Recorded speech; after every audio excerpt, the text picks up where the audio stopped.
noches, amigos del misterio. La fotografía con la que solemos poner portada visual a esta especie de dossier con toda la actualidad, como toda esta temporada, se convierte en vídeo, en fotografías enlazadas.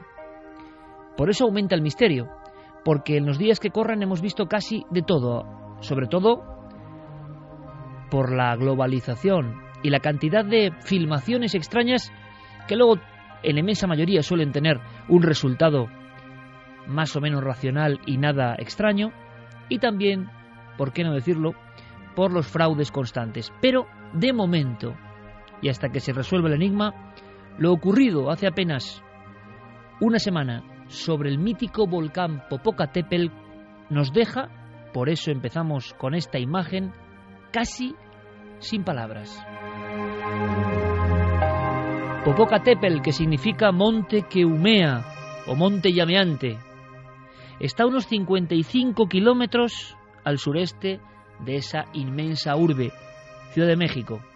La cadena Televisa, una de las emisoras más importantes e influyentes del planeta, tiene una cámara fija que registra los movimientos de ese cono con glaciares perpetuos. ¿Por qué?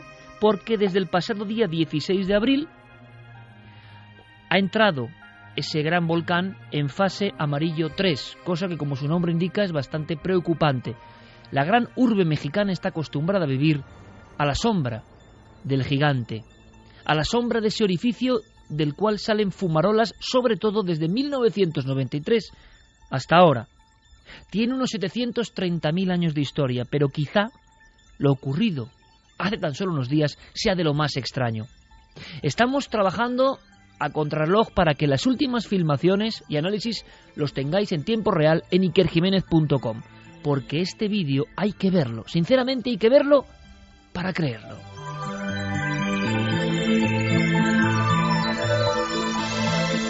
Así que la noche va a ser intensa y será uno de los temas importantes y debatiremos, y quiero por favor vuestra opinión. ¿Qué se ve a grandes rasgos para toda esa gente que está en el coche, que está en su lugar de trabajo, que no tiene acceso a la red, que no puede ver ikerjimenez.com en este momento? Bien, ¿qué se ve? El gran cono, el inmenso orificio que realmente es algo impresionante en su tamaño y grandiosidad, y de pronto esa especie de estación de vigilancia recoge como un cilindro perfectamente formado. No parece una estela a primera vista, no va dejando ningún tipo de humo, sino que es como el típico caso absolutamente clásico que ha ocurrido varias veces, por ejemplo en España, el ovni del Pusilibro o las llamadas naves nodriza, que dirían los más románticos. Algo que parece, repito, parece, y vamos a ver si de inmediato dan una respuesta o se la inventan, que suele ocurrir las dos cosas, una inmensa estructura, brillantísima, centelleante, que baja casi en vertical y que da la impresión visual de meterse en la boca del volcán y desaparecer. Si lo ha hecho por la parte exterior, se ha perdido, digamos, la frecuencia de seguimiento visual y ha debido caer en algún lugar. No se tiene registro. Esta noche, gracias a las pesquisas de investigadores mexicanos y de Diego Marañón, vamos a poder escuchar testimonios importantes, incluso de controladores de vuelo, incluso de testigos que hablan de que algo fue captado por los radares. El caso es complejo, el caso es extraordinario y está ahora mismo en tela de juicio, así que es momento de opinar, es momento de que los amigos, por ejemplo, de la astronomía, de la física, aporten, cómo no, sus primeras pesquisas. ¿Por qué? Porque los astrónomos entrevistados en México, en cuanto han visto las escenas, se han quedado como nosotros, sin poder pronunciar palabra, no sabían qué era, no se parece a nada, y se nos parece a otras cosas bastante antiguas y en las que la inmensa mayoría de las personas han dejado de creer. Por cierto, justo en este año, en México, ¿tiene algo que ver?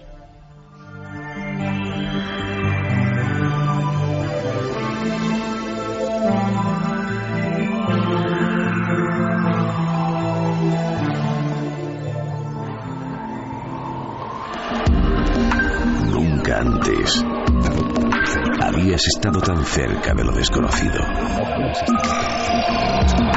Milenio 3. Cadena Ser. Desde contacto y abiertas. Claro que sí, Iker. Como siempre, nuestro mail, milenio3, con número @cadenaser.com. y también las redes sociales, Facebook, Twitter y Google+. Tienen que buscar Nave del Misterio y ahí estamos todos comentando el programa. Pues con Fermín Agustino El Calero cambiamos radicalmente de ambiente, comienza la investigación y curiosamente no vamos a México ni vamos al azotado Estados Unidos. Nos marchamos a unos centenares de metros de esta misma redacción.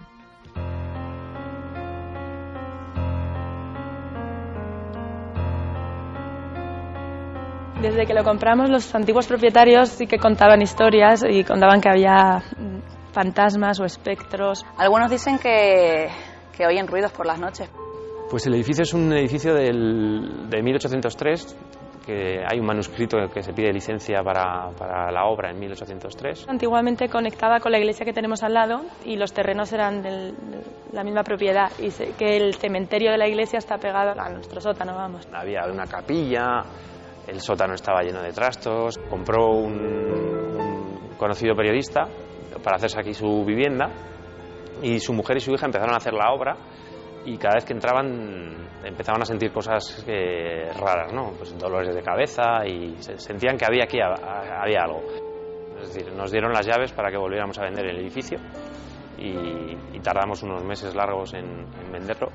Pues al principio, cuando se estuvo haciendo la obra de rehabilitación del hostal, los obreros dejaban el ascensor, había un ascensor antiguamente, lo dejaban por la tarde, a lo mejor estaba en la planta de arriba y no tenía electricidad ni nada. Cuando venían por la mañana estaba en la planta baja.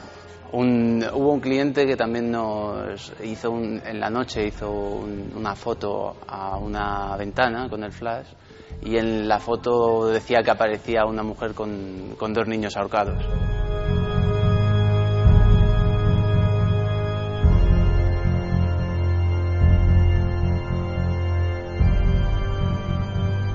Una y 45 minutos. Esto es Milenio 3. Las páginas de ABC, dentro de su sección de Madrid, nos sorprendían con un titular: el hostal de los malos espíritus.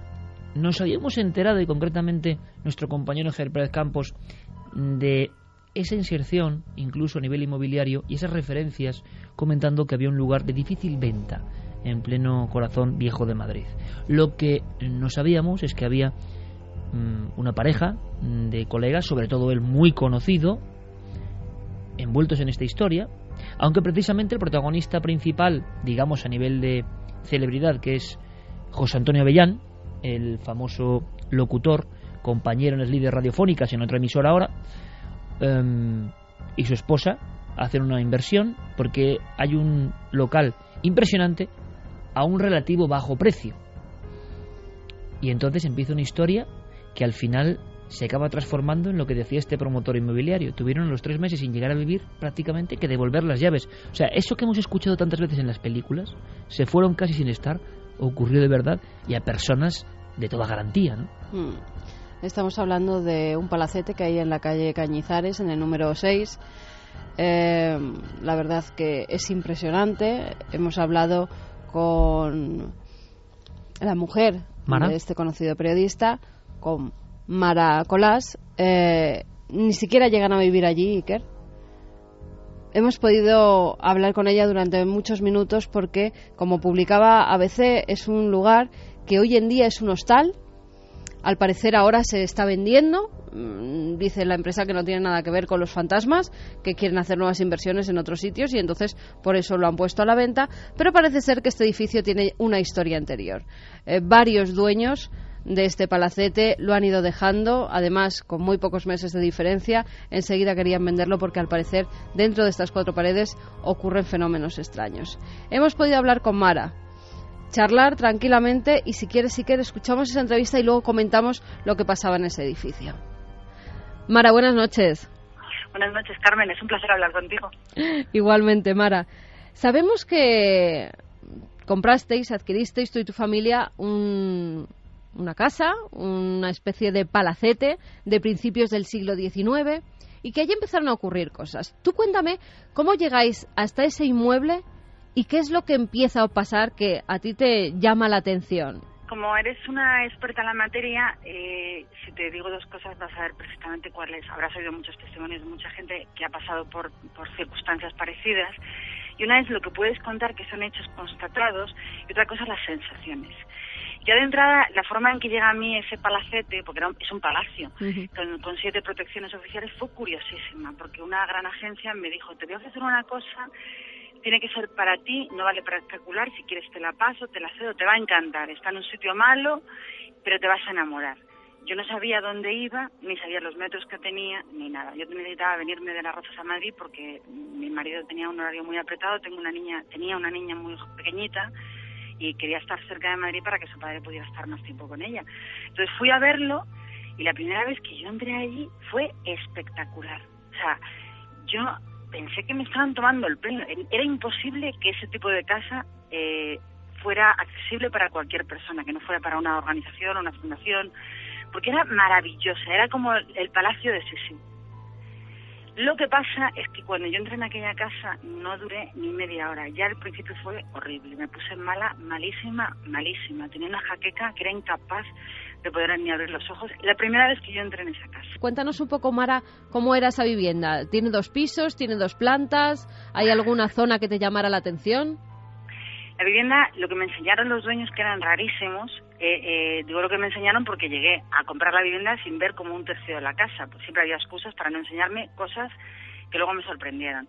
La vivienda era maravillosa, tenía una entrada con un paso de carruajes en mármol rojo con 2 apliques de bronce de 1800 que tenían alarmas para que no se fueran robados, tenía un cristal emplomado que daba paso a un distribuidor con una consejería a la izquierda y una escalera como de baile de emperatriz. En la mitad de la escalera a tu derecha había una armadura antigua española y entrabas a un patio cuadrado, como de unos 100 metros cuadrados, que estaba pues lleno de policromías árabes alrededor, todo de mármol blanco, con una fuente en el medio, coronado por un emplomado gigantesco que daba luz a todo el interior de la casa. La parte alta era la parte principal de la casa, donde había un salón corrido increíble, o sea, con unas lámparas maravillosas, suelos de tarima de madera desgastadas, pero todavía tenía un gran esplendor la casa. Luego había un comedor que yo llamaba el comedor del baile porque era maravilloso, o sea, tenía una lámpara preciosa de cristal grandísima, de bronce con cristales, y al otro lado había como una zona yeye. Habían quitado todo el esplendor al palacio, pero estaba como yeye, como mal cuidado. Pero lo que te mantenía original, aparte de todo el subsuelo, que había los arcos típicos judíos del centro de Madrid que atravesaban y que se veía que iban hacia la iglesia de al lado y que cruzaban por la calle hacia el otro lado de Cañizares, que eso era, lo del subsuelo era una de las protecciones que tenía el palacio. Era increíble que eso pudiera. Yo pensaba, pero ¿cómo puedo acceder yo a esto? Si es algo increíble, era muy, muy singular. Claro, te llama la atención, ¿no? Que tanta belleza, un palacete tan grande de principios de siglo y el precio que no era tan caro como tú te esperabas. Eso ya te llama la atención, ¿no? Sí, a mí me dejó, es que no me lo podía creer, como no me lo puedo creer que tener tanta suerte. Pero no piensas que es por nada extraño que ocurra entre esas 4 paredes. No, lo extraño empezó poco a poco, pero vamos, en muy poco tiempo, porque yo lo tuve así con ilusión muy poquitos meses. ¿Lo adquieres y empiezan las obras? Lo compramos y los dueños anteriores intentan venderme los muebles, yo le digo que no a una serie de muebles que había de pan de oro, de no sé qué, entonces yo le compro varias cosas, muy pocas cosas. Lo curioso es que el día que yo firmo y me dan las llaves es el día que yo veo el resto de la casa y me doy cuenta que dejan los muebles que he comprado y todo lo demás. Pero todo lo demás como si los hubieran abducido. O sea, me dejan todos los muebles que me intentaban vender, me dejan ropa, enseres, armarios, maletas. O sea, la casa como si hubieran desaparecido los dueños abducidos. ¿Y entonces qué empiezas a hacer?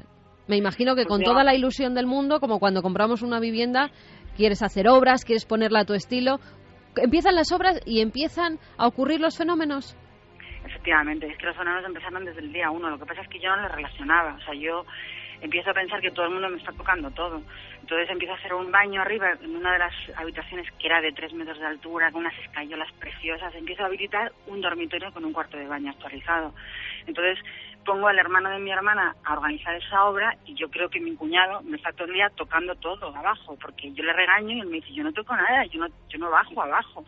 Y hay un despacho que me dejan que da ese patio grande central, que tienen rejas perimetrales, que era el típico despacho de mueble antiguo como castellano pesadísimo, que cada butaca pesa 200 kilos.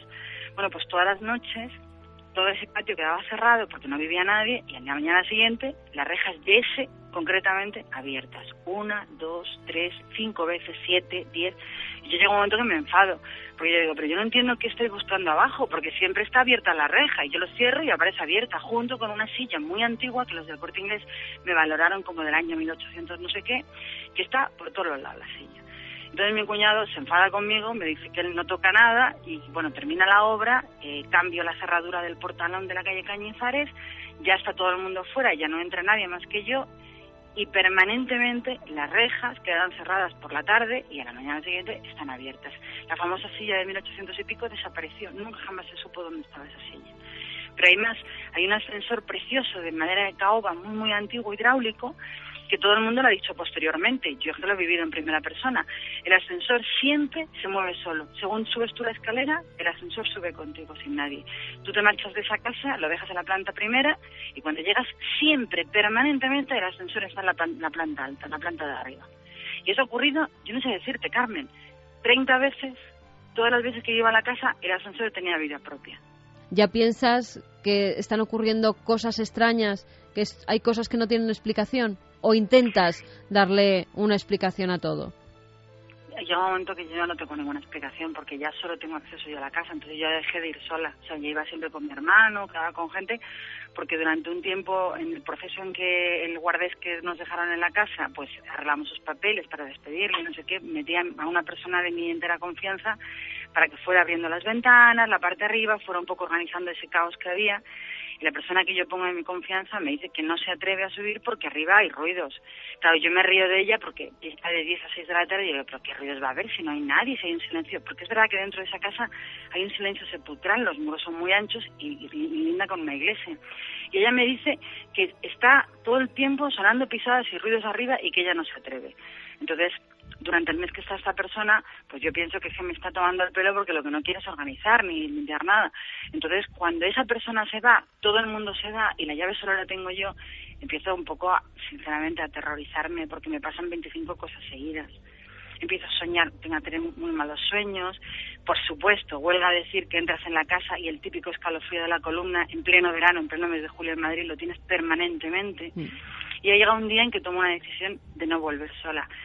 Quedo con mi hermano un mes de julio a las 5 de la tarde para arreglar un cristal que se ha rajado y que a mí me daba mucho tiempo, me daba un poco de respeto a la casa que ocurriera algo por responsabilidad civil, porque era como si tuviera vida propia, entonces no me fiaba, porque la energía era muy, muy negativa. Huelga a decir que yo siempre con dolor de cabeza, siempre sin energía, y llega un día que quedo con él a las 5 de la tarde en aquel mes de julio. Estoy sentada en la consejería de la casa esperando que llegue mi hermano y oigo en toda la galería del rectángulo a la derecha, desde la zona noble que pasa desde el salón por delante del ascensor, cruzando el comedor hacia la cocina que estaba al final del rectángulo, un paso firme de hombre, como de un hombre alto, enfadado, que camina con un paso ligero. Entonces oigo el crujido de la madera y el retumbao de la planta alta donde yo me encuentro por toda la casa. No sé por qué, estaría yo abstraída en mis cosas, subo diciendo, es mi hermano Fernando, no sé qué, ya está buscando, no sé qué, me está revolviendo las cosas y tal. Y cuando llego al otro lado de la casa, me doy, Carmen, perfecta cuenta que estoy absolutamente sola. Me entra un frío en la espalda, me di la vuelta y me fui a la calle. O sea, me fui a la calle, estuve esperando a mi hermano en la calle Cañizares para arriba, para abajo, y le dije, yo no vuelvo a esta casa, mira lo que me acaba de ocurrir. Y me dijo, tú no has estado ahí. Y me dijo, ¿cómo voy a estar si solo tienes llaves tú y no se las das a nadie? Y decido aquel día que, como se lo cuento a mi marido, para decirle que esa casa maravillosa de la que yo me había enamorado no la quiero ni en pintura. No quiero vivir en ella, hay una energía muy, muy negativa. No tengo explicación para los ruidos, porque otro día, estando abajo, se movió un fluorescente de la conserjería, sonó como si se hubiera caído un armario de 4 puertas, subimos arriba y estaba todo impecable, no se había caído nada. O sea, siempre oías ruidos inexplicables, pasos, golpes muy fuertes que movían la luz, cosas que se movían, las rejas permanentemente se abrían de ese despacho, solo de ese despacho, y el ascensor ya ni te cuento. Maray, hay un día en el que descubrís que también hay una especie de capilla, ¿verdad?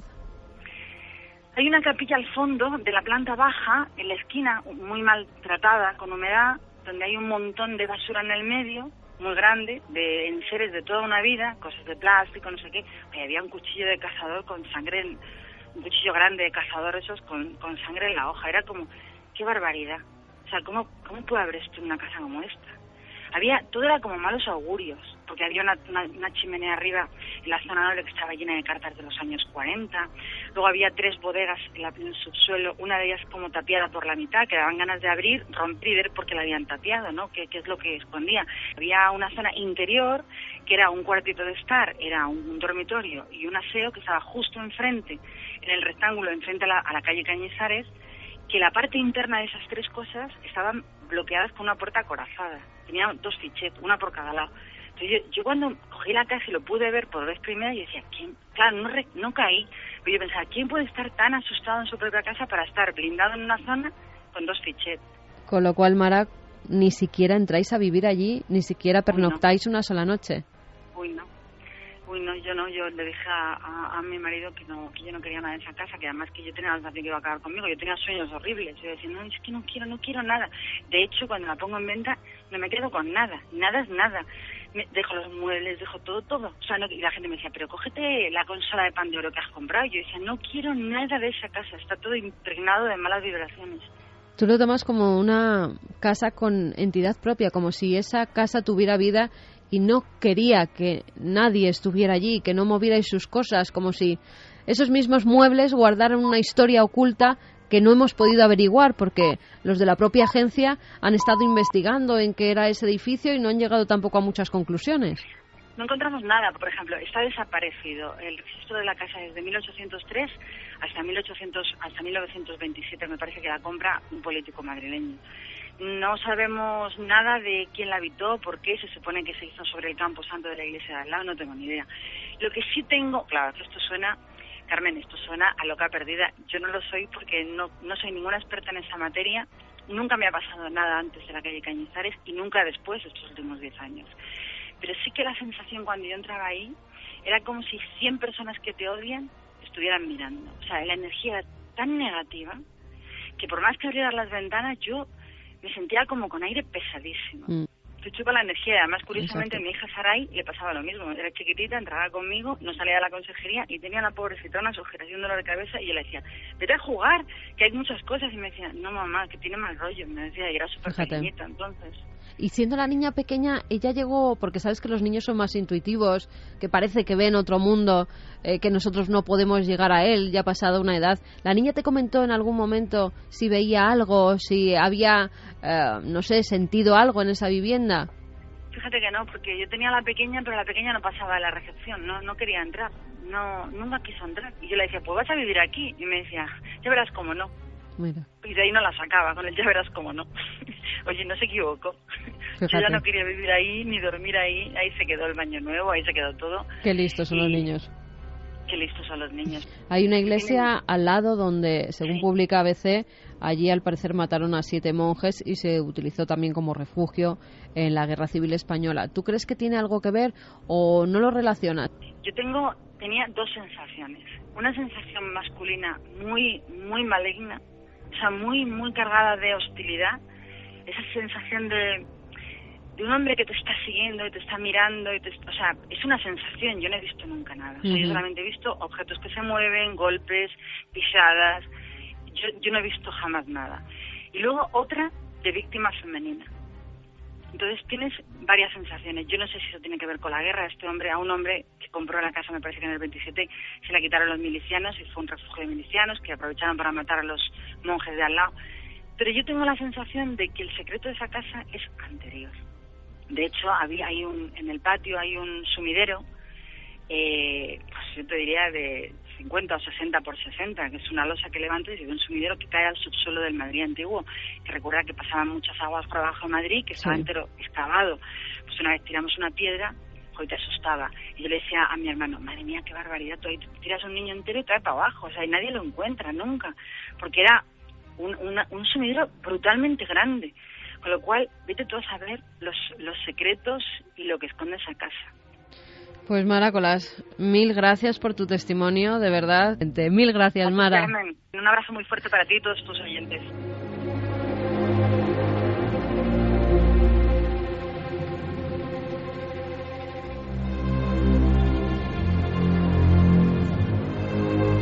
Dos y 3 minutos de la noche.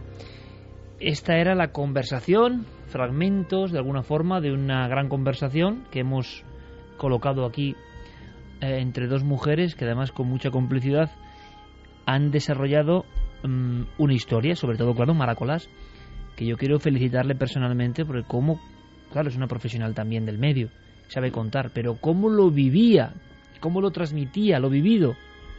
Mencionaba a su hija pequeña. Claro. Solo alguien que ha vivido esos fenómenos en primera persona puede contarlos, como nos ha contado. Además, una persona siendo colega, compañera de la radio, sabe perfectamente cómo describir los sucesos que han vivido. Sí, ella pero y su familia. se ve una verdad, es que la han pasado muy mal.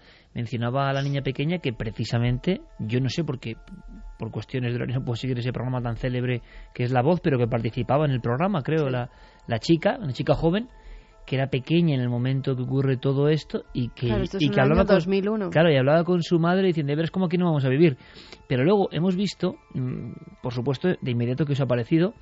Quiero agradecerlo porque, en fin, hablamos de la esposa de José Antonio Avellán y buenos profesionales en el sentido de muy conocidos, muy célebres, no tienen nada que ganar con todo esto, indudablemente, y que siendo compañeros de otra emisora no hayan tenido ningún problema para atender nuestra llamada, pues de verdad nos alegra mucho, ¿no? Porque hay circunstancias en las cuales yo creo que las emisoras en ese aspecto son lo de menos, ¿no? Nos interesa saber, contar, y cuando hay un compañero o unos compañeros como en este caso, nos interesa doblemente porque sabemos que somos los primeros que nos solemos callar las cosas, sinceramente, porque nos debemos al público. ¿Cómo vamos a de repente contar una historia así? Claro, solo si es absolutamente verdad y te ha impactado, ¿no? Claro, hay más cosas. Primero hay un puzzle muy extraño de hechos y de situaciones.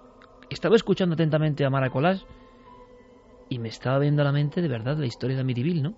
La historia mucho más dramática de Amityville, indudablemente, pero donde hay una habitación roja, recordaréis, Santi, Javi, Carmen, una habitación tapiada, una habitación roja que luego se descubre que es una especie de sumidero que va a un cementerio, no en este caso de monjes, de una cercana parroquia que hay en Madrid, en esa zona, una zona muy castiza donde ocurre esto, una zona, para los que no seáis de Madrid, muy especial, que ha cambiado con el tiempo, pero que en esencia sigue siendo lo mismo, y yo la he recorrido muchas veces por una circunstancia. En la calle Magdalena, muy cerca, estaba la Hemeroteca Nacional hace unos 15-20 años, cuando éramos muy asiduos visitantes, ¿no? Buscando recortes del misterio. Estaba allí, en la calle Magdalena, al lado de este lugar. Pero claro, en Amityville, por ejemplo, el sumidero grande que había en una habitación roja llevaba hasta un lugar donde los indios habían sido no aniquilados, sino peor todavía, puestos ahí a dejar a morir de alguna forma, ¿no? Y había habido una muerte agónica, decía la historia de Amityville, para algunos exagerada. Pero claro, esa sensación también contada e hilada de una presencia negativa, una historia que tiene que ver con la guerra civil. Sin embargo, hay que decir, objetivamente, no se ha descubierto que estén las tumbas de ese camposanto. Claro, estar cerca de la parroquia indica que eso puede ocurrir, ¿no? Pero se cree que parte del camposanto que está anexo a la iglesia puede estar casi muro con muro con lo que es este palacete, con lo que es esta vivienda. No se sabe hasta qué punto las tumbas pueden llegar a estar construidas justamente debajo del palacete. Es complicado buscar, porque yo sé que, y Mara me lo ha comentado a micrófono cerrado, que es cierto que han intentado buscar más historia de la casa y no han conseguido llegar a muchas cosas. Muchas veces porque los propios de la inmobiliaria han encontrado sí algunos planos y algunos documentos, pero no del todo. No han llegado a cerrar la historia 100%. O sea, no se sabe cuándo un propietario la adquiere, cuándo es vendida, si ha pasado algo, si ha habido un asesinato. No se tiene información de esa vivienda, con lo cual es todavía más extraño. A las 2:07, Fermín Agustí, compañero, buenas noches. Fermín. Buenas noches, Iker. Me comentabas simplemente porque ha habido una caída brutal de la web ikerjimenez.com por los accesos al mismo tiempo, que ya tenemos tanto en redes sociales como en la web los vídeos del volcán. Efectivamente, ha costado un poco subirlo a la web de ikerjimenez.com, pero me acaba de confirmar Guillermo León que ya se puede ver a través de la web y además de las redes sociales de Facebook, Twitter y Google+. Perfecto. Gracias, Fermín. El ovni, entre comillas, del Popocatépetl en tiempo real. Santi, Javi, ¿qué opináis? Porque hay otro elemento. Mira, hoy he tenido yo sueños muy raros, hoy precisamente. O sea, eso pasa y uno no lo puede controlar, ¿no? Sueños que te vienen, que te van, que seguramente para los más seguidores de la fisiología tienen que ver con algo que pasa en tu organismo, en tu pensamiento. A veces yo creo que no tiene nada que ver con nada de eso. Una imagen que te impacte, una historia que te impresione. Pero ¿cuántos testigos? Hay dos factores. La sensibilidad especial de las mujeres, no me cabe la menor duda. Si fuera Avellán el que claro, que vivió poco allí, o no vivió, claro, no le dio tiempo, claro. Que Mara era la que estaba constantemente pues viendo las obras que se estaban llevando a cabo. Imagínate si llegan a vivir y a dormir. Es que ella me decía que ni siquiera llegaron a pernoctar una noche porque viendo lo que había pasado, ella ya tenía pánico hasta de entrar en la vivienda, con lo cual es lógico y normal, claro. Y los fenómenos, es muy curioso porque los fenómenos ocurren solo en periodo de obras. Ojo, primer detalle. Segundo, sensibilidad especial femenina. Decía yo que ya no podía contar igual, aunque cuente bien las cosas, porque había había un sentido femenino en esta historia que se ha contado, una especie de impresión muy fuerte, como que la casa puede contigo, o te está diciendo algo que tú sí percibes. Te está diciendo márchate. Exactamente, que te está diciendo márchate, como en Amityville, la famosa historia de ese reverendo que va a exorcizar la casa y que él dice, y lo dijo, y pusimos aquí la grabación, que solo oía márchate, ¿no? Márchese, fuera, una voz, ¿no? Cuando llega allí. Y luego hay otro factor, ese de los sueños, ¿no? 3 patas importantes. Al mismo tiempo, aunque no se pernocte en la casa, se está trabajando, está uno vinculado a ella con las preocupaciones de una casa, y en el otro domicilio, en Las Rozas en este caso, uno está recibiendo una información onírica que a veces desechamos como diciendo son sueños y no valen de nada, pero que igual nos están indicando algo, ¿no? En fin, es un caso en pleno corazón de Madrid que rescatamos para todos vosotros, con voces, ponemos voces a todo lo que contaba hoy ABC. Nuestra obligación es, como no, Milenio 3, Cadena SER, contaros todo lo que está pasando y si es posible ser los primeros en contarlo y que lo disfrutéis o os sobrecojáis. Elementos curiosísimos de historias que se repiten una y otra vez. Pues la verdad es que el caso es tan rico, es tan lleno de detalles, de matices, que se me han ocurrido tantas cosas que comentar que voy a tener que dosificarme. La primera, voy a empezar por lo que has sugerido tú, lo de los sueños. Mira, una de las lecturas de juventud que más me marcó fue precisamente la interpretación de los sueños de Freud. Y la tesis de Freud, que quien no se haya leído el libro es un poco denso, pero como está repleto de casos propios, de casos tratados en su consulta, pues eso lo hace más ameno y sobre todo te va demostrando la tesis que él quiere darte. Es muy curiosa y viene muy a cuento. Freud termina diciendo que básicamente los sueños se alimentan, la inmensa mayoría, de lo que ha percibido tu inconsciente en las últimas 24 o 48 horas. Cosas de las que no has sido ni siquiera consciente, que no han traspasado el umbral de la percepción, y sin embargo tus sentidos, no solo los cinco sentidos físicos, a lo mejor también otros estos sentidos las han percibido, y probablemente esos sueños inquietantes, esos sueños que ella definía como horribles, que no quiero ni imaginarme en qué podrían consistir, pues después de pasar una jornada que a lo mejor, pues aparte de estos hechos inexplicables, pues ella estaba con sus obreros, pues con su cuñado, pues oye, lo que es una ama de casa que está preparando su nuevo hogar, muy atareada, sobre todo un hogar de esas dimensiones y de esa envergadura. Pues a lo mejor no estuvo pendiente de muchas cosas que por su visión periférica, por la parte inconsciente de lo que oyó, por sensaciones que fueron apenas un atisbo, al final se realimentaban por la noche y le venían a visitar simplemente casi como un grito de su inconsciente diciéndole cuidado que te estás metiendo en un sitio peligroso. A mí me parece es un caso lleno de prototipos, desde luego, y he tenido que apuntar algunas de esas vivencias que nos contaba Mara. Por ejemplo, me llama mucho la atención ese hecho también que parece propio de película de terror, de un piso, de un edificio demasiado barato para lo que es. Eso clásico donde los hay. Y habitado por una familia bastante extraña, por lo que me comentaba.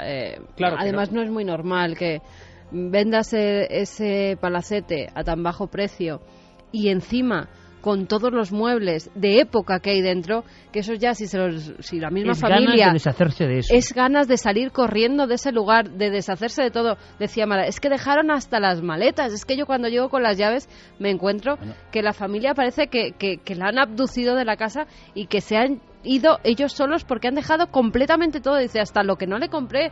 Yo de muchos muebles no quería saber nada porque no me gustaban, porque no quería colocar así la casa. Dice, y es que me dejaron todo, hasta sus maletas. No sabía lo que ocurría allí. Es que había detalles, perdona, que había detalles que parecían de aderezo. O sea, eso que ha contado del cuchillo de monte con sangre seca en la capilla, o sea, eso no se le ocurre a un director de arte de una película de terror ni pensándoselo mucho. Claro, y muebles además que ellos reciben en la casa cuando ellos llegan a vivir, pero ¿desde cuándo llevarían allí? Porque eran muebles que parecían casi del principio, es decir, ¿cuántas familias se habrán marchado de allí dejando todos los enseres que luego pues se encuentra Mara? Porque parece ser que el inmueble data de 1802 aproximadamente, y es curioso que en los últimos 10 años se haya intentado vender hasta 4 veces.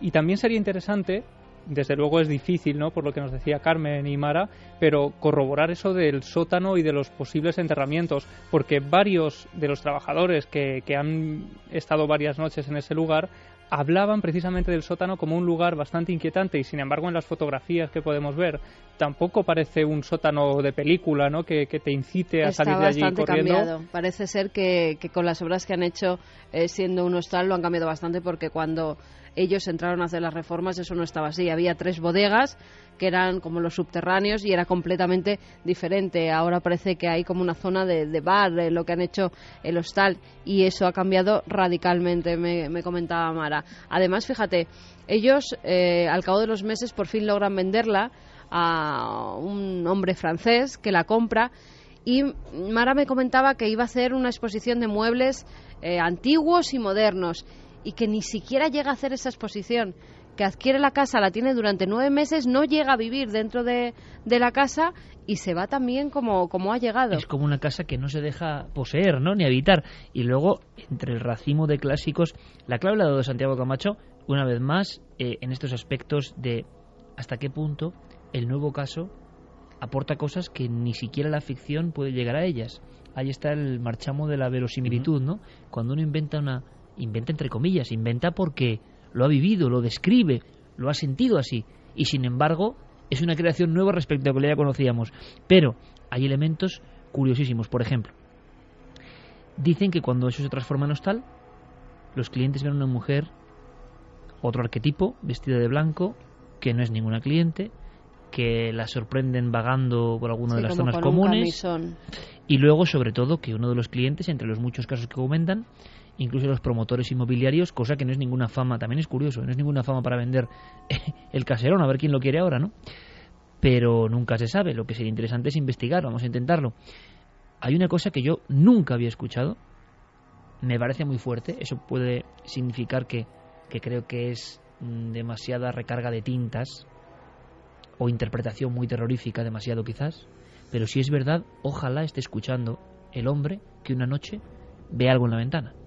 Está en el hostal, cliente que ve algo en la ventana. Tiene las agallas, entre comillas, para sacar la cámara fotográfica, según cuentan, y lanzar una imagen. Y lo que aparece es una mujer y 2 niños ahorcados. Esto puede sonar muy impactante. ¡Qué miedo!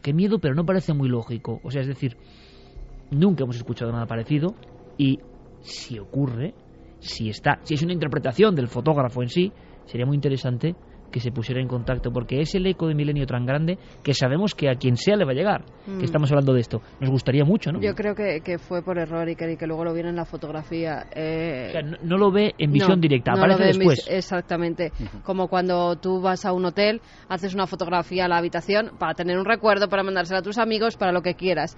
Y en esa ventana, reflejado, asegura que aparece pues lo que has descrito, una mujer, al parecer ahorcada, con 2 niños que también están colgados de una soga. Que es mucho decir, ¿no? Es un detalle, una cosa es una figura, una nebulosa, pero una cosa tan definida. Pues Mara me decía que ellos no vieron nada. Pero tiene muy claro que el día de las pisadas es una presencia masculina, llega a definir eso, ¿no? Sí. Por la forma de pisar. Sí.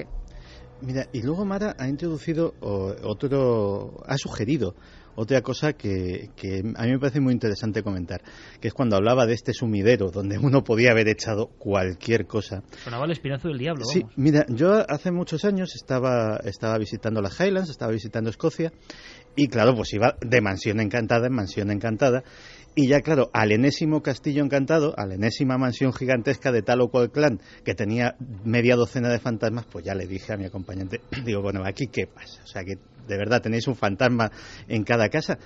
Y claro, me hizo una reflexión que no se me olvidará hasta ahora. Dice, mira, nosotros ahora, tú, yo, tú en Madrid, pues yo en Glasgow, vivimos en casas pues de 50, de 100, de 200, de 400 metros cuadrados.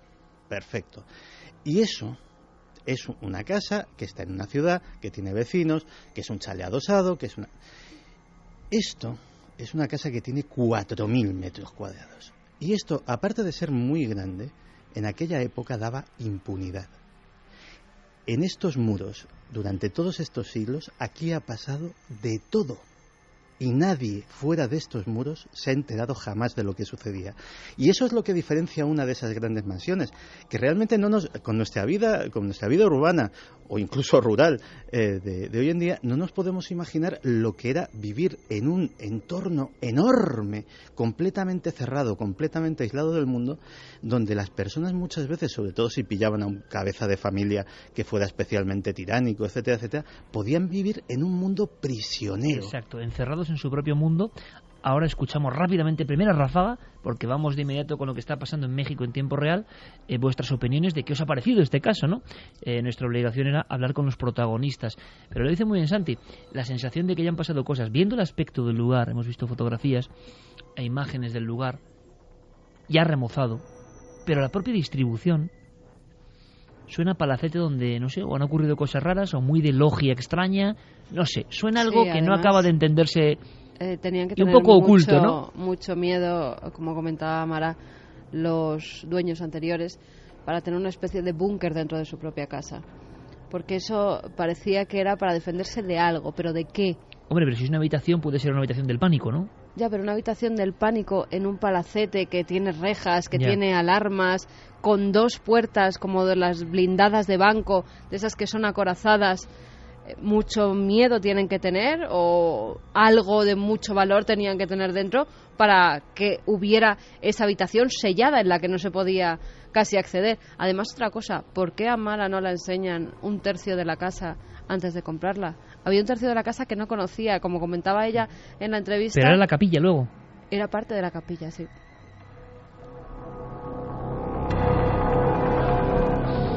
¿Qué dice nuestro público? Repetimos vías de contacto porque también va a ser interesante la opinión, la perspicacia, detectives de Milenio 3, por supuesto, en torno a la siguiente imagen que va a copar la actualidad, que es la de el ovni sobre el volcán Popocatépetl hace apenas una semana. Pues repetimos las vías de contacto, milenio3 con número @cadenaser.com y la nave del misterio, tanto en Facebook como en Twitter como en Google+. Johnny decía, con razón los dueños anteriores le hicieron el regalo, entre comillas, a la pobre incauta.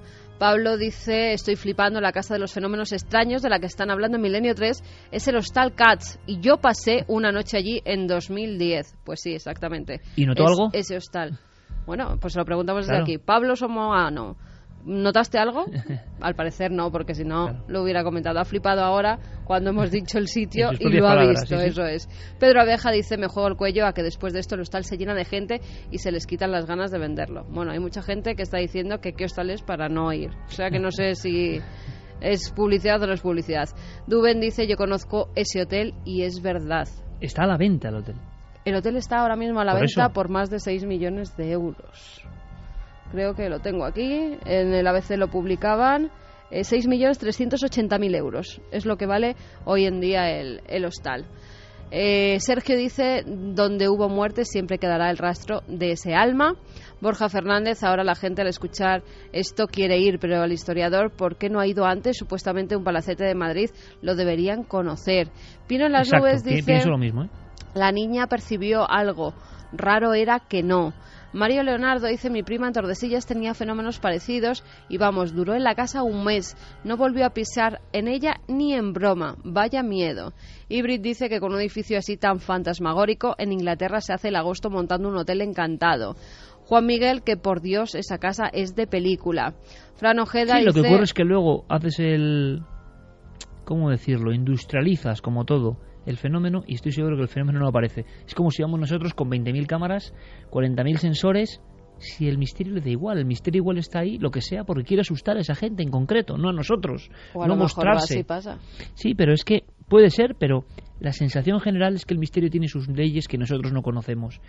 Y suena muy atractivo y muy fácil.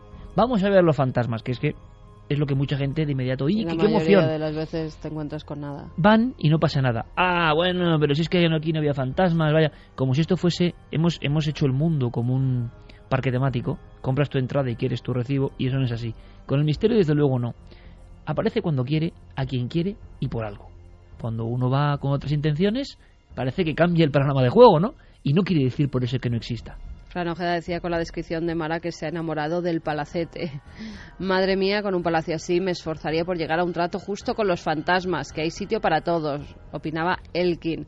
Y es que la verdad es que es maravilloso, o sea, por las fotos que estamos viendo, y creo que antes era todavía más bonito, que ahora ya remozado pues ha perdido un poco de encanto, pero que antes era todavía mucho más bello. Pero qué bonito, esto ha salido, yo creo que esto es estar a la última, y es lo que queremos hacer este año, ¿no? Y espero que estéis disfrutando con nosotros, ¿no? Contar lo que está ocurriendo, lo que está pasando, así que quiero felicitar al equipo, en concreto a Javi por la gestión y a ti, Carmen, por esa... complicidad, ¿no? Con esta mujer que se ha portado tan bien. Por eso, pero de verdad que nos ha parecido un momento muy bonito de radio, momento sobrecogedor también, y hemos querido contarlo para todos vosotros. Vamos rápidamente con toda la información que sobrevuela, nunca mejor dicho, el mundo. Algo flota sobre el mundo, que decía Carlos Murciano. Noel, volvemos al mundo cósmico, volvemos a esa gran tinaja humeante en mitad de México, porque algo está pasando. Popocatépetl llevaba varios días tranquilos hasta ayer por la tarde, cuando registró una fuerte exhalación. Pero tras la exhalación se registró algo que no sé qué sea, no sé cómo explicarlo. Vamos a verlo juntos. Miren lo que cae en el cráter. Esta es la exhalación y luego es esto. 2:25, perfectamente descrito, y además, como ya llevo unos minutos en redes sociales, Nave del Misterio, lo sabéis, nuestra única línea oficial, la única que tenemos como programa, y a nivel personal Carmen y yo, porque luego los compañeros tienen sus vías de contacto como siempre, y como es lógico y lícito, pero nosotros tenemos esa con Guillermo en la cabeza, Nave del Misterio, en todas las redes sociales, ikerjimenez.com. Extrañísimo. Rápidamente, ¿qué os ha parecido, compañeros, al verlo?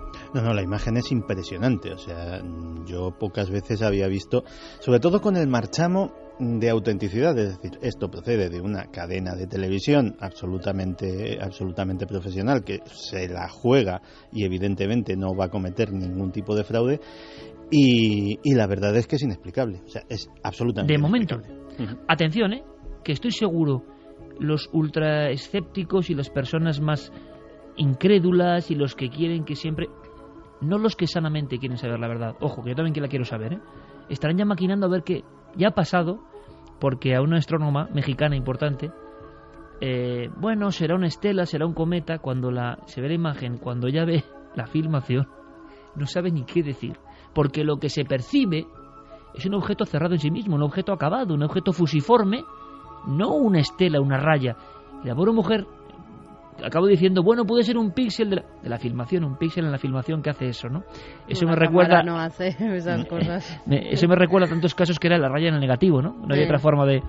Mira, de decirlo. Desde México nos escribía Mariano Ernesto Fernández Espinosa y dice: déjenme decirles que hasta ahora no se ha dado una explicación satisfactoria de este caso en México. Se ha analizado el vídeo por una persona de la Universidad Nacional Autónoma de México. En una semana no tiene solución de momento. Pero no ha podido decir nada claro acerca del fenómeno. Solamente comentó que podía ser parte de la imagen, pero yo lo dudo porque no es la primera vez que sucede algo así en mi país. Un abrazo a todos los milenarios. Atención con el dossier que trae Santi Camacho, siempre con la faltriquera llena de sorpresas. A mí, ahí fuera me ha dejado... Como digo, bueno, caramba, esto había pasado ya en ese volcán, lo va a contar Santi. Javier, a grandes rasgos, flash de la imagen. Carmen, ¿qué os parece? Pues es una filmación tan perfecta que al principio, cuando la ves en imagen, cuesta hasta creer cuando que sea la ves auténtica. En una imagen parada dices, claro, no me lo creo. Claro, pero cuando ves el vídeo, bueno, si es una falsificación, claro, hecha por Televisa, desde luego es imposible plantear esa hipótesis. Ahora están diciendo que si un fallo de la y cámara... si lo es, será un escándalo, claro. Claro, Sí. pero y lo que llama la atención a mí personalmente, por lo menos, porque bueno, estamos acostumbrados a ver Un todo fallo, tipo permíteme, de... Javi, un fallo de la cámara y el objeto da la impresión de que se mete perfectamente en la boca del volcán, ¿no? No, claro. No va Bueno, por un eso lado. puede ser un efecto óptico, Sí, porque bueno. puede caer a un lado del volcán o a Sí, otro sí, lado, pero que sí, no, parece pero hay que una- va perfectamente centrado. Hay al una, caldero, hay una sí. fumarola de humo alrededor del cráter, y es que, o yo ya estoy obsesionado con la filmación, nos lo pueden decir nuestros amigos que la estarán viendo ahora mismo, pero yo creo que el humo se ve perfectamente delante del objeto, en el frame justo en el que se mete, se puede percibir el humo, detrás el objeto y evidentemente metiéndose en el cráter. O sea, a mí es un fallo de la filmación, no me parece. A mí Lo tampoco extraño además es el tamaño de ese objeto, porque si tienes en cuenta el volcán, hay quien está diciendo que va desde unos 200 metros a un kilómetro de largo. Se ha llegado a dar Es medidas decir, que de desde un luego kilómetro de largo. tendría que haberse visto en el cielo, ¿no? Cuidado con el Popocatépetl, es un coloso impresionante. O sea, que es que nos puede parecer pequeño, pero eso es impresionante. O sea, las medidas que estaban dando precisamente la señora esta que consultaron en Televisa, ella, que además es una experta observadora del cielo, estaba diciendo que los 200 metros eran de ancho. Es decir, que era 1 kilómetro de largo. Exacto. Y 200... No, una de las astrónomas más importantes de México. Sí, sí. Y 200 metros de diámetro del cilindro. O sea, dices... Claro, ¿y de dónde viene ese objeto? Se han apuntado ya todo tipo de teorías. Ni siquiera se dice en algunas que venga del cielo, sino que puede haber surgido del mismo caldero del volcán. Y haya vuelto a caer. Exactamente. La lava que haya surgido se haya elevado de Ajá. tal forma que en el aire se haya solidificado algo más y parezca que cae otra vez al volcán. Apasionantes teorías, sobre todo porque Hay teorías de todo ha habido tipo. muchas fumarolas y actividad volcánica. La última, y tengo los datos, concretamente el 25 de diciembre del 2005, explosión y olas de lava que llegan a 4 metros de altura. Y desde luego nunca había pasado que uno se convierta en un cilindro, ¿no? Así que estamos con un misterio, tendrá que tener una solución. Sí, ¿o y no? de todas formas también otra teoría que apuntaban, una especie de meteorito que cayera justamente, es que, vamos, si hacemos Eso es probabilidad es casi imposible, Santi, porque claro, una cámara filmando en un trípode, porque vemos que es una imagen fija, están filmando cómo entra en erupción el volcán y de repente esa especie de pieza vertical, Sí, sí, ¿no? sí, que sí. cae directamente Perfectamente dentro. cerrada, no es que veas algo abierto que suelta estela. No parece, para entendernos, no parece muy natural, no parece algo geológico. No. Parece más bien un Claro. cilindro manufacturado, no sé. Es que hay que hacerse, teniendo en cuenta esas dimensiones, parece que cae como a cámara lenta. No, o sea, teniendo ese tamaño cae muy deprisa. Tiene mucha velocidad. Si eso fuera un objeto físico, o por lo menos, y aquí es donde me voy a poner un poco más aventurado, si eso fuese un objeto que obedeciese las leyes físicas convencionales, de entrada, esa famosa fumarola de humo se hubiese desplazado por el propio desplazamiento del objeto. La caída hubiese Una ocasionado... explosión brutal. O sea, la energía cinética de un objeto de ese tamaño Claro, cayendo a esa claro. velocidad, la que genera es muy O gorda. sea que es otra cosa. Es otra cosa.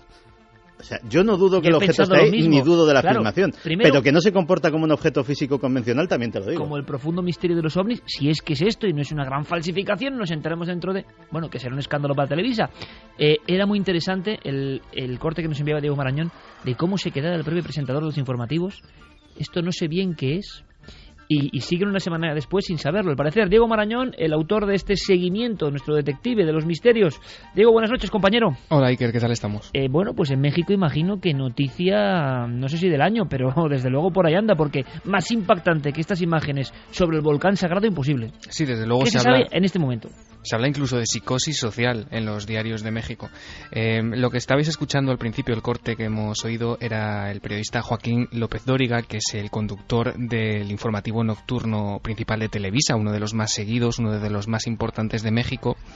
Esa emisión era del pasado viernes 26 de octubre. Ellos consiguieron las imágenes 24 horas antes, pero comentaban que ante el asombro de lo que habían visto, decidieron primero tomarse un tiempo para consultarlo con la mayor cantidad de expertos posibles y no emitirlo hasta que de alguna manera los expertos autentificasen las imágenes del asombro que tenían en el cuerpo, claro. Efectivamente.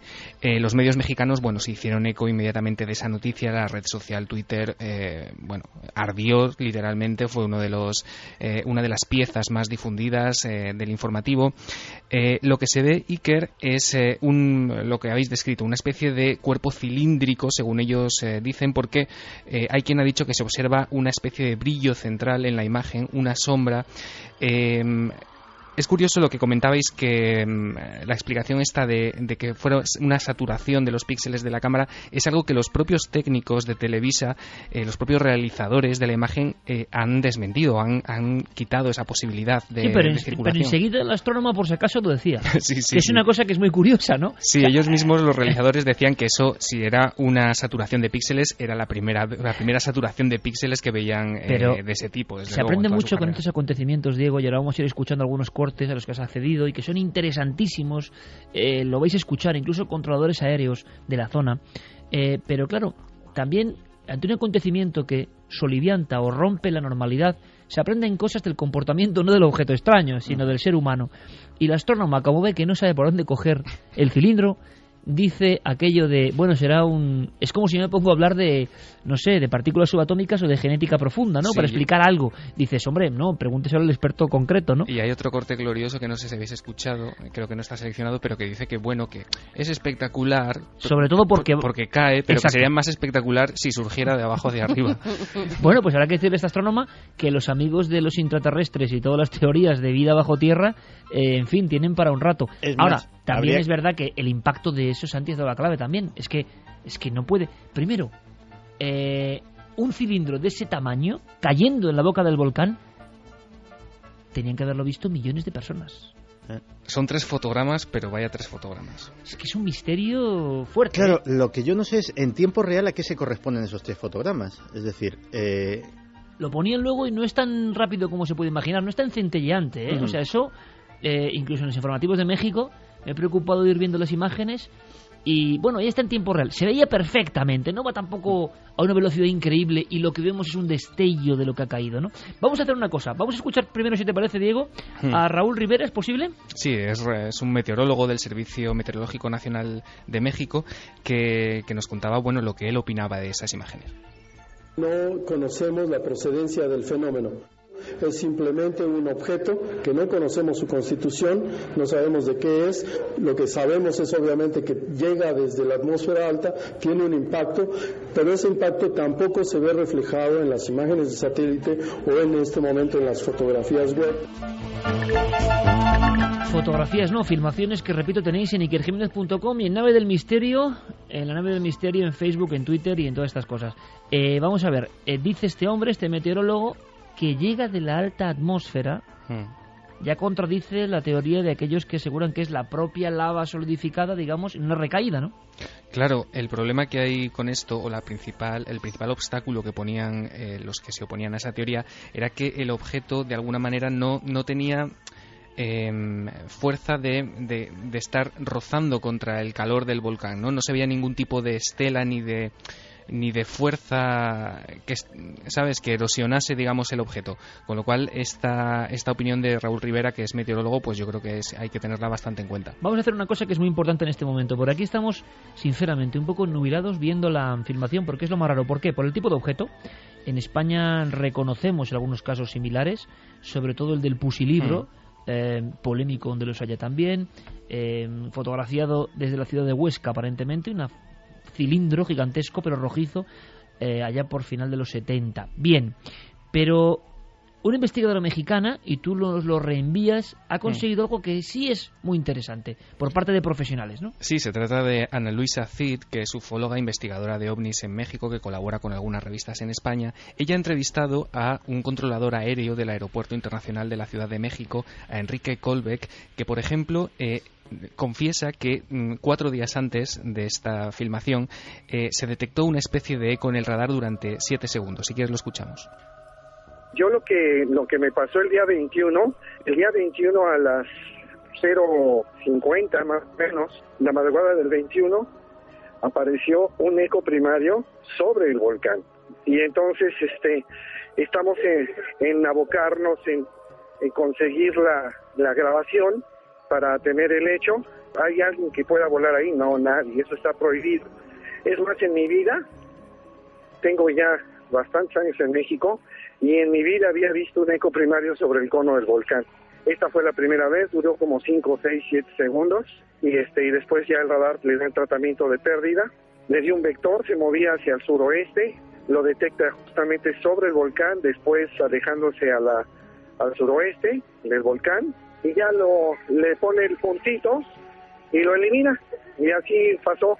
Pero en ese momento que yo acababa de pasar 2 aviones a la siguiente sección, a la siguiente fracción de control, y entonces lo vi de inmediato. Por eso es que fue muy fortuito, duró muy poco y sí lo vi aparecer ahí. Entonces inmediatamente le pregunté a los demás que estaban en la pantalla, en sus pantallas, si habían visto el eco primario, y todos me dijeron que sí. Hombre, nos parece de verdad de película, pero Enrique Colbeck, este controlador aéreo de uno de los lugares de tránsito aéreo más importantes del planeta, un nódulo esencial, distingue y dice que nunca había ocurrido un eco primario sobre la boca del volcán.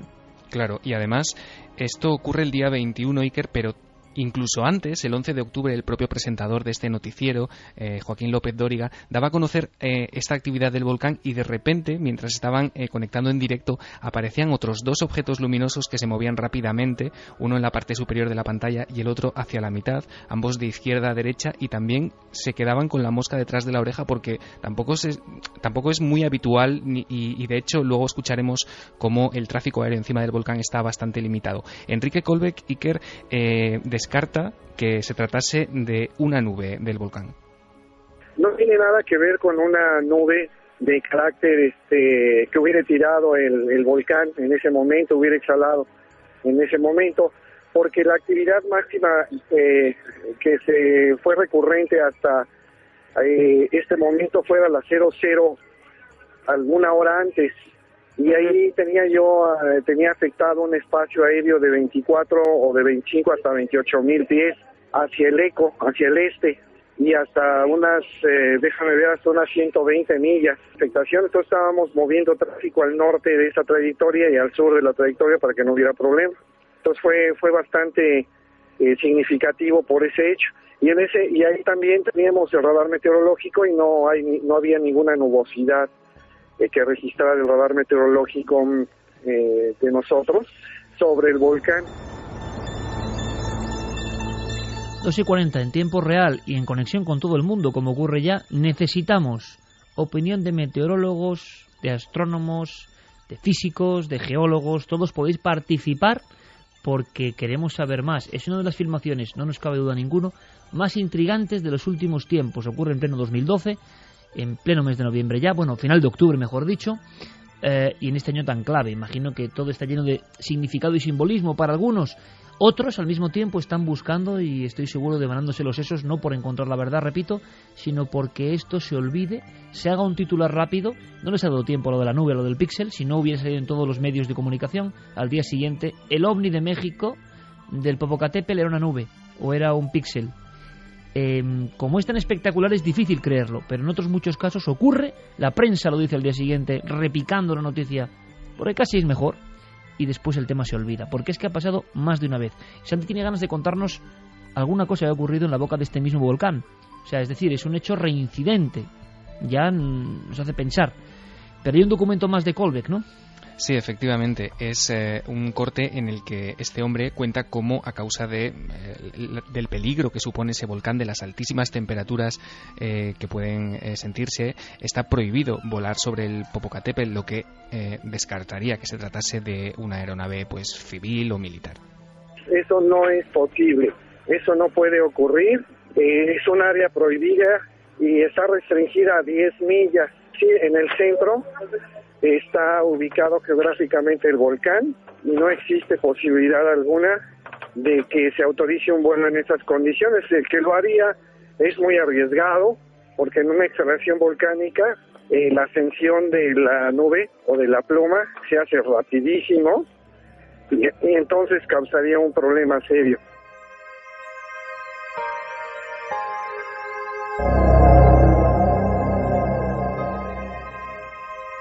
Jean-Michel Jarre nos lo pone Noel Calero, este rendezvous, esta apertura de este disco maravilloso. Parece casi el bramar, ¿verdad?, del volcán que vuelve a activarse.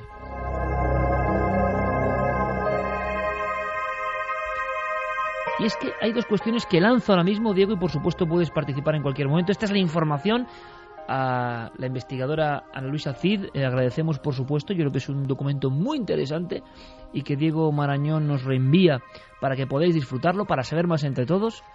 Pero fijaos, amigos, primero, el hecho extraño de que no es un fenómeno aparentemente meteorológico, no es un fenómeno de la cámara, no es una aeronave convencional. Entonces, ¿qué demonios es? Segundo, ¿podemos decir eso de nave nodriza sobre el volcán Popocatépetl? Pues difícil, ¿no?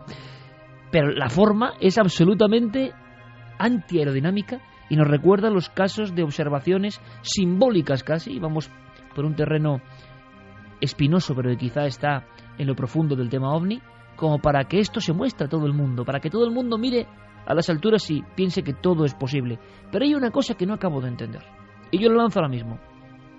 Si este pedazo de cilindro impresionante que parece sólido ha caído sobre el volcán, ¿cómo los propios controladores aéreos no han visto la caída o no tienen medios para vigilar hasta ese nivel con cámara? O la única cámara, esto es interesante, ¿eh?, que registra permanentemente, que puede ser, que parece que es lo que es, las actividades del Popocatépetl, es la de Televisa, que al parecer, según tengo entendido, claro, según tengo entendido, Televisa, que es una empresa importantísima, pone esa cámara. ¿Por qué? Porque hay otro elemento a añadir a este misterio.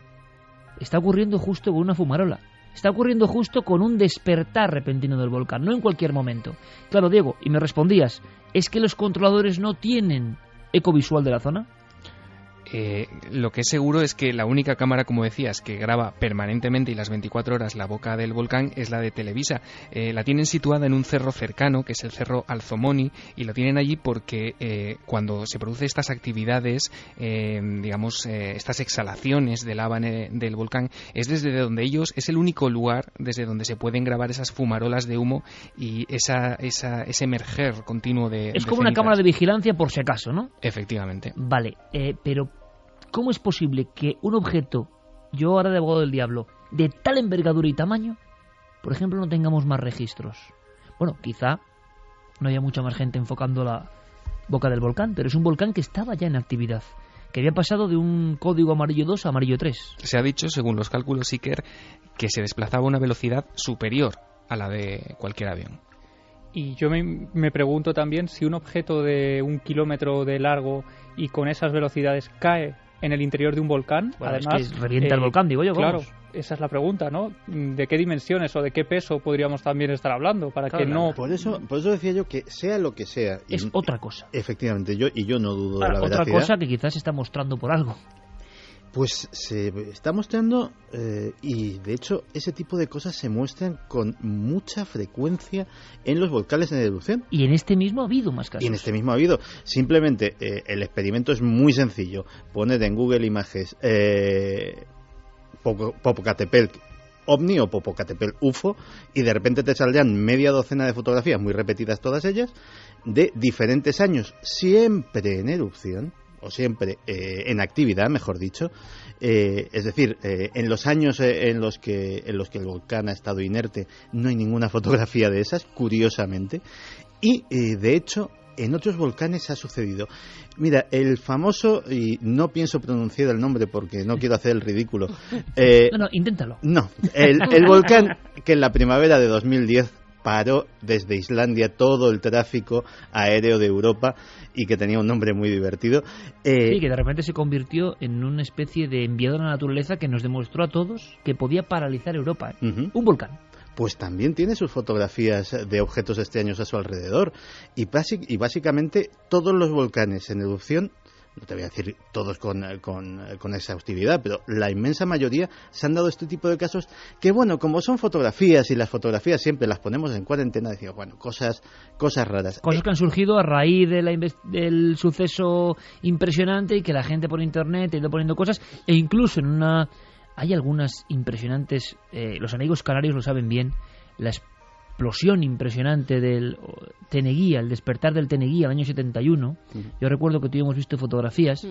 Claro, hay estructuras que salen del volcán impresionantes, ¿no? En el Vesubio se veía, por lo que ocurría con los huecos, que ahí habían salido piedras gigantescas. Pero claro, el problema, Santi, es que esto no parece una piedra trazada al azar, irregular. Es que lo alucinante es que su formación es tan absurda como perfecta. A no ser que alguien haya manipulado la cámara que está 24 horas grabando. Porque a mí una cámara que no está controlada ya por una persona que está allí en ese momento grabándolo, ya me escama. Oye, qué interesante, porque aquí abrimos otra opción, la del posible sabotaje, pero yo ¿cómo? Si es alguien de verdad, algún cámara de Televisa que estaba grabando allí con su trípode con esto, vale. Diego, pero la cámara una está cámara solitaria, fija, ¿no? 24 horas allí, que alguien puede acceder, porque si es un cerro y han podido colocar ahí una cámara y se sabe y han podido acceder. ¿Pero cómo accedes a la imagen? Si es que no sé qué tipo de grabación es una tiene. Cámara de grabación continua. Sí, es una cámara automatizada de las que graban continuamente 24 horas. No hay nadie allí, simplemente está la cámara. ¿Y dónde se recoge la imagen? ¿En la propia Televisa? Supongo que sí, no tengo el dato concreto, pero incluso la posibilidad que apuntáis de que se trate de un sabotaje o de que la imagen esté manipulada se ha lanzado ya, acusando incluso a Televisa de propagar esta noticia como una especie de cortina de humo para... se ha dicho ya esto, ¿eh? Sí, para dejar de hablar de de otros asuntos lógicamente más trascendentes e importantes de la realidad social de México. Se ha dicho, sí, y la teoría desde luego está circulando ya desde el propio día 25 en la red. Me parece muy interesante porque surge esa posibilidad de sabotaje interno, pero claro, en una cámara de continuo tiene que haber un momento en que o se cambia la cinta o se para o el frame... Bueno, hemos visto cámaras de grabación continua en edificios oficiales que han sido manipuladas. No, y además también hay que contar con que ha habido precedentes. Es decir, este es el caso más famoso por el dramatismo, pero no es la primera vez que una cámara de televisión, esta vez con operadores, capta un objeto muy similar. Corría el año 2010 también, y era la televisión canadiense, concretamente, la CTV. Y estaban rodando una cosa absolutamente inocente, que era un reportajito sobre una cosa que era una novedad tecnológica en aquel momento, que eran los cuadricópteros teledirigidos. Estos juguetitos que ahora están tan de moda que se pueden hasta dirigir con el smartphone. En aquel momento, 2010, acababan de salir al mercado, pues había el señor experto en tecnología que estaba haciendo su demostración, y en el fondo, en el cielo, pues cruza un insecto. Ya está, no tiene mayor trascendencia. Hasta que a alguien se le ocurre pasar eso frame a frame. Y cuando se pasa esa imagen frame a frame, lo que se descubre es que se trata de un objeto que ocupa como 10 grados de arco en el cielo, o sea, gigantesco, fusiforme, con forma de cigarro puro, que cruza a toda velocidad y que se sabe perfectamente que es un insecto. ¿Por qué? Porque pasa por detrás de las cabezas de las dos personas que estaban en el plano en ese momento. Y entonces dice, ¿qué ha captado esa cámara? Que se ve, se ve a simple vista, se ve algo que cruza el cielo, pero que lo primero que piensas, porque no piensas en lo imposible, es que ha sido un insecto pasando a toda pastilla. Pero desde luego no era. Y luego, en los últimos días, concretamente en Kentucky, un objeto de esa misma condición, es decir, un objeto luminoso, fusiforme, estuvo un par de horas, dicen, en el cielo, y fue grabado durante esas horas por un astrónomo aficionado que se llama Allen Eplin, cuya grabación también se puede acceder a través de la red a ella. Y lo que muchos incluso en Estados Unidos ya dicen que el ovni de Kentucky se metió en el Popocatépetl. Hay unos días de diferencia, ya es hilar muy fino, pero las semejanzas entre ambos objetos es tal que efectivamente es fácil hacer esa Nos esa recuerda consideración. todo esto, Santiago, Javier, Carmen, a los famosísimos ROTS, ya perdidos un poco en el tiempo. El fenómeno surge, tiene raíces con México. Y claro, la impresión es de algo más biológico, ¿no? Que tiene como antenitas o patitas, y para algunos han sido siempre insectos con determinado movimiento y que generan un aspecto como de bastoncillos, por eso el nombre rod, bastoncillos. Claro, pero esto o es un rod muy bueno o parece realmente muy grande. Ahora, ¿cómo es posible que el tamaño aparente es que pasa por debajo del volcán y se pierde? Por lo tanto, está a esa distancia. Si no, pasaría por delante de la cámara y sería mucho más pequeño. Es curioso, Iker, que quizá, y te lo digo porque he estado esta semana siguiendo un poco los diarios de México, los menos sorprendidos son los habitantes de la propia región y los que les pillan más cerca ese volcán.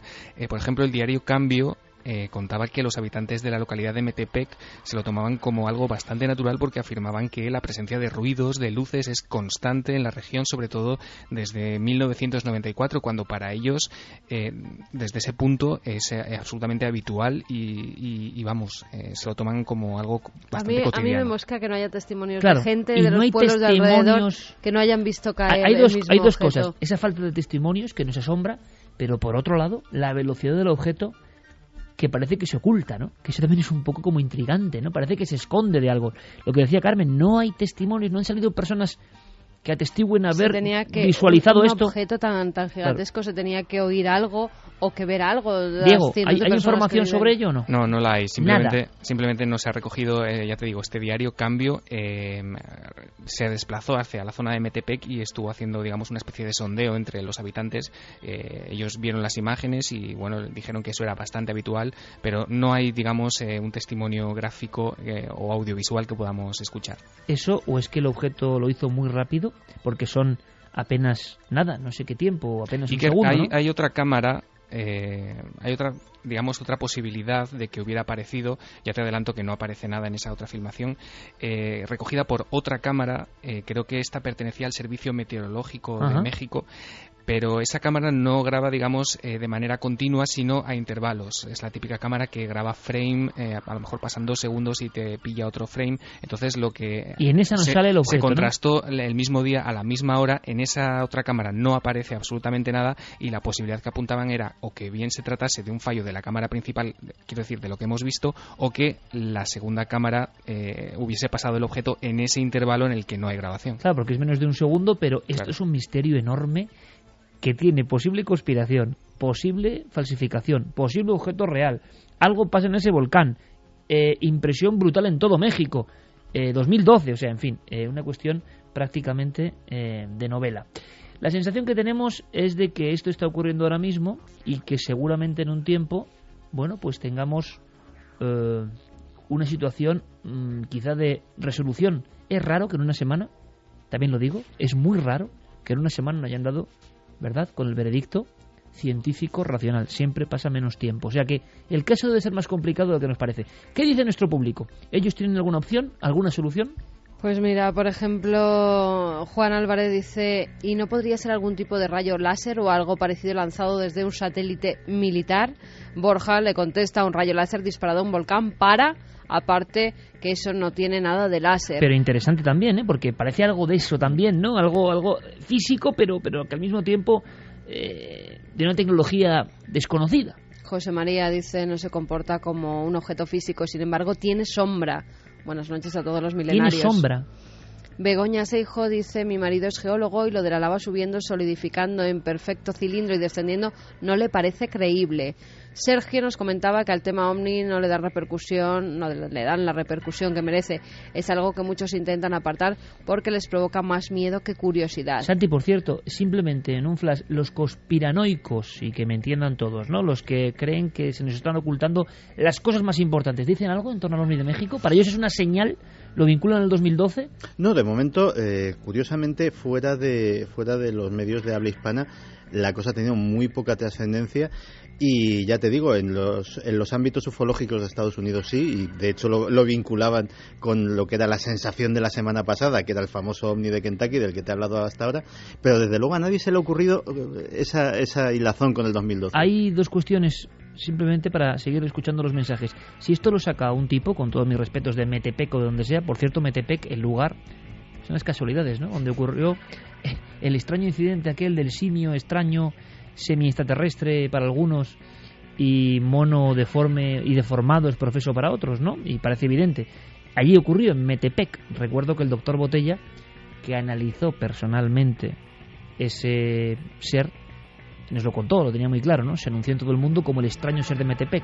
Y el doctor Botella, que de esto sabe un rato y es uno de los forenses más importantes de España, decía que era un simio curioso pero deformado. Ocurre justo en las faldas del volcán, también es curioso, pero si lo hace alguien a nivel particular no te lo crees por lo increíble.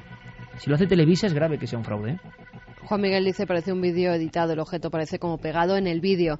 La sombra sobre el propio objeto es demasiado pronunciada. Esteban Martínez dice, no se sabe si cae dentro o es el volcán quien tapa el objeto. Luis Armada, esta era del tema anterior, trabaja en Magdalena 13, el almacén se mete 30 metros hacia adentro, hacia Cañizares, y varias compañeras han notado cosas. Este hombre trabaja en Magdalena 13 y nos habla del caso de José Antonio Avellán y su mujer, su esposa, que ha estado contando la historia. Yo no, a veces sí tiene sensaciones raras, puse el móvil para grabar psicofonías, pero nada, es la calle que es sombría de por sí y muy fría. Sheila dice, acabarán diciendo como siempre que es un globo sonda.